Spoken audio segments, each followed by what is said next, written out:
विद्यार्थी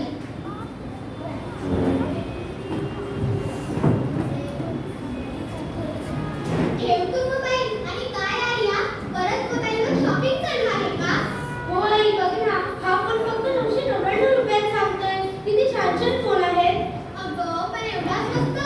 ही काहीतरी गडबड वाटते. वाटेल त्या साईटला क्लिक करू नकोस. माझा फोन नंबरला बँक अकाउंट लिंक आहे. नाही आई, वेबसाईटचं नाव शॉप फास्ट इन आहे. भारी दिसतंय. आजच्या कोणतीच ऑफर आहे. इझी मनी ट्रान्सफरसाठी लिंक सुद्धा दिली आहे. उद्याच डिलिव्हरी मिळेल.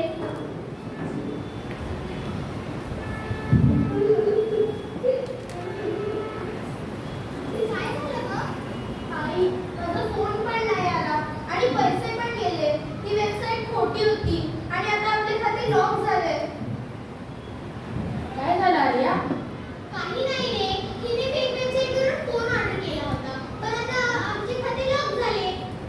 आर्या, याला सायबर फसवणूक असे म्हणतात. तू वेबसाईट नीट तपासली का? त्याच्यात सुरुवातीला HTTPS होतं का? आणि कन्झ्युमर रिव्ह्यूज बघितले का? नाही रे, फक्त स्वस्त भाव पाहिला. अरे, म्हणजेच आपण सायबर क्राईमचे शिकार झालो. आपल्याला याची नोंद लगेच सायबर पोलिसांकडे नोंदवावी लागेल. हॅलो आर्या, मी सायबर पोलीस अधिकारी. तुमची तक्रार माझ्यापर्यंत आली आहे म्हणून मी इथे आलो आहे.